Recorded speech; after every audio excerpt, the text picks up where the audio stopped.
ఎన్టీఆర్ జిల్లా చందర్లపాడు మండలంలో కూటమి నాయకులు ఏర్పాటు చేసిన ఫ్లెక్సీని గుర్తు తెలియని వ్యక్తులు చించివేశారు.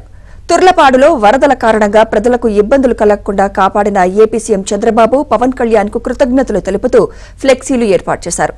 వీటిని దుండగులు చించివేశారు. దీనిపై కూటమి నాయకులు ఆగ్రహం వ్యక్తం చేస్తున్నారు. ఘటనపై పోలీసులకు ఫిర్యాదు చేశారు.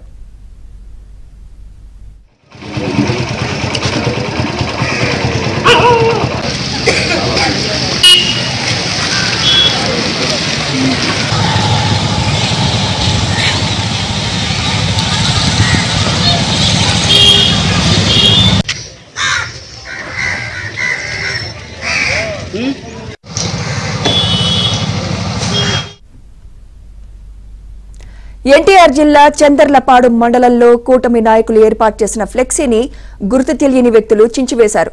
తుర్లపాడులో వరదల కారణంగా ప్రజలకు ఇబ్బందులు కలగకుండా కాపాడిన ఏపీ సీఎం చంద్రబాబు, పవన్ కళ్యాణ్ కు కృతజ్ఞతలు తెలుపుతూ ఫ్లెక్సీలు ఏర్పాటు చేశారు. వీటిని దుండగులు చించివేశారు. దీనిపై కూటమి నాయకులు ఆగ్రహం వ్యక్తం చేస్తున్నారు. ఘటనపై పోలీసులకు ఫిర్యాదు చేశారు. ఇదే అంశంపై మరింత సమాచారం మా ప్రతినిధి ప్రసాద్ అందిస్తారు. ప్రసాద్, ఎన్టీఆర్ జిల్లా చంద్రపాడు మండలం తొర్లపాడులో వైసీపీ కార్యకర్తలు చేసిన పనికి స్థానికంగా అందరూ కూడా తీవ్ర విమర్శలు వ్యక్తమవుతున్నాయి. ప్రధానంగా కూటమి పార్టీలు ఏర్పాటు చేసిన ఫ్లెక్సీ చించివేయడం కావచ్చు, లేకపోతే టీడీపీ సానుభూతి పరులు వీళ్ళందరూ దాడులు చేయడం కూడా ఈ ప్రాంతంలో ఎక్కువగా తరచూ జరుగుతున్న నేపథ్యం. ఈ తాజాగా పెద్ద ఎత్తున విజయవాడ మొత్తం వరద ముంచెత్తిన నేపథ్యంలో చంద్రబాబు నాయుడు తన పాలనా అనుభవంతో విపత్తు నుంచి గట్టెక్కించారు.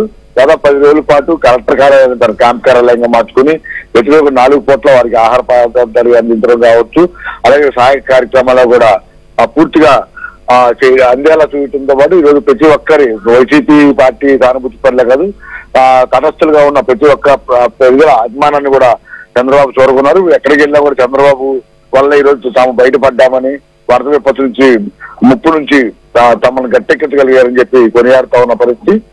దీంతో చాలా చోట్ల కూడా చంద్రబాబు పాలాభిషేకం చేశారు. అలాగే డిప్యూటీ సీఎం హోదాలో ఉన్న పవన్ కళ్యాణ్ కూడా పంచాయతీ వ్యవస్థలకు 4 కోట్ల రూపాయలు చొప్పున 4 కోట్లు కేటాయించిన పరిణామాల నేపథ్యంలో ముఖ్యమంత్రి, డిప్యూటీ ముఖ్యమంత్రి ఇద్దరికి సంబంధించి చాలా చోట్ల ప్రజల నుంచి అభిమానం వెలువెత్తుతున్నాయి.